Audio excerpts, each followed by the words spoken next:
So tell us about more about your grandfather and your grandmother. My grandfather. Yeah. I never knew my grandfather. He died about 6 months before I was born. And my grandmother died 6 months later, so I never really had grandparents. That's all. Yeah. Um, And both of my grandparents, I never met any of my grandmothers. So was it common back in those days for the women to have shorter lives than the men? Because it seems that nowadays it's the women live longer than the men. I think a lot of them died in childbirth at that time. And there wasn't the same medical services available for women as there is today. So I think that's part of the reason why they died younger. Yeah. Okay. So now on my grandfather's side, what do we know about that side of the family? Your grandfather. So his name was Robert Oliver, I think, or what? Oh, yeah, your grandfather Gardiner. That's who you're talking about. Yeah, that was his name was Robert Arthur Oliver Gardiner, and he was born in Cantley, Quebec, about 30 miles outside of Ottawa. But Ottawa, of course, in those days, that was before cars were around and stuff, so it was a long time ago. And he was brought up to be a farmer, and but he used to come to Ottawa, and he finally got a job in Ottawa working there, and he met his wife to be. That was what was her name? Laura Ashdown or Ashley or She was in Ashfield. Ashfield. Yeah, she was in Ashfield. She lived on Cambridge Street, at 128 Cambridge Street, was where their family home was. And he met her and married, and but she said she would never live on a farm, so he had to get a job in Ottawa. So he found sort of not very good job, but jobs that pay the bills type of thing in Ottawa. And they had 4 children. One of the boys died quite young, but the other 3 lived into their growing up ages, sort of thing. So there was Seward and Lorne, and then the one who died. I think his name was Malcolm, and then my husband David Cavan Gardiner. Yeah. Yeah, he was named Cavan after the doctor who delivered him. Instead of paying the bill, they sponsored it. Well, I don't know about that. I think they still had to pay the bill. And this was, of course, before medical services were available for free, sort of thing, through the government plans. And I met your father on Halloween. We just a bunch of friends of mine. We were going to have a Halloween party at my place, and so this one person said he'd bring some extra nails, and that was a good idea because there was always more girls in the group than men. So he came with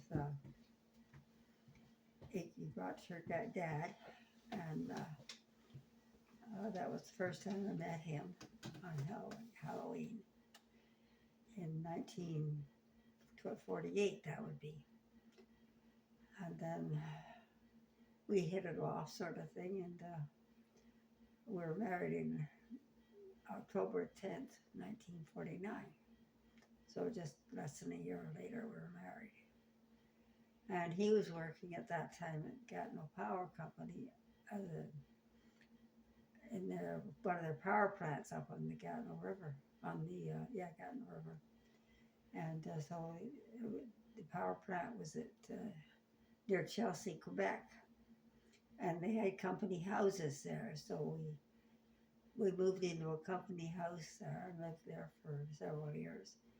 And then and I worked for the Ottawa Light Heat and Power Company in Ottawa, so we were both sort of involved in electricity business, different stages of it. And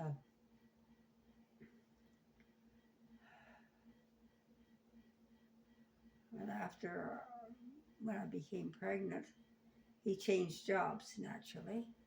So we lost the house we were going to live in, and we found another place to live, which was the um, over in Ironsides, and it was in the bottom floor of a very, very pretty house. It was beautiful grounds around it.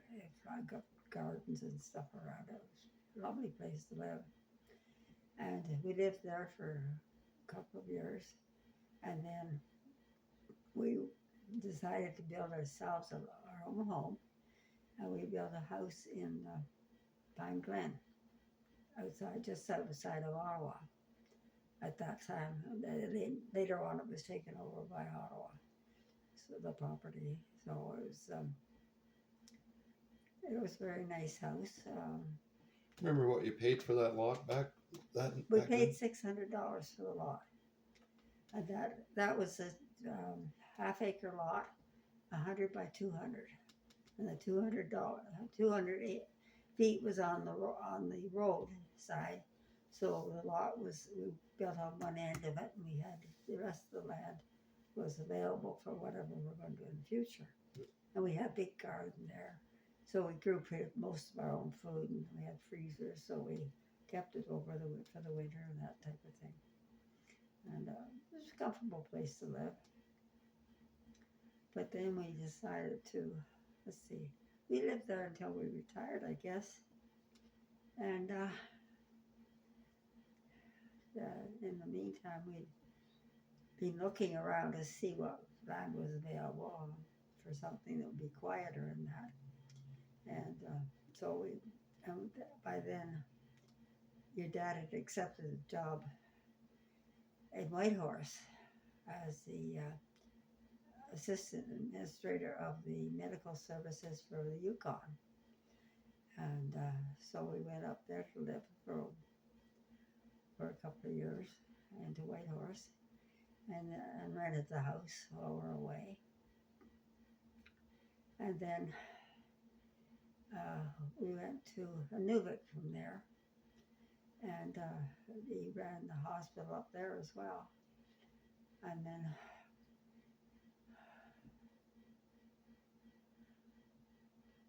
then when he retired, he decided to come back to Ottawa to live. And we looked around for someplace outside of Ottawa, and we bought this property where we are now on the Opeonga Road about 40 some odd years ago. And we ran a maple syrup operation for many years. Yeah. And he became What did you pay for this lot back then? Pardon me? What did you pay for this lot back then? For this lot, 100 acres. Not very much. It was fairly cheap. It was a few thousand, but not too many. And we built this house, and he built it. And by then we had been living in several houses, so we had definite ideas about what we wanted in a house. We wanted a library. We put a plan out. We fixed up a plan what we wanted and put the room size and stuff, minimum room size of 100 square feet. And the house was 90 feet wide. So that had to be cut down, of course, for practicality purposes. And we ended up with the house we have now here on the Opeonga Road. And it was a good life. Yeah. I think. Well, you skipped over a year in Cornwall, Ontario, and a year in Edmonton. Yeah. Well, that was before we moved to Whitehorse.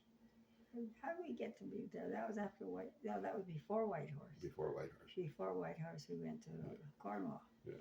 Yeah, he had been offered. He was working for inspection services in Ottawa, and one of the companies that he used to have to go and inspect was Edo Canada. and they made electronic parts and things.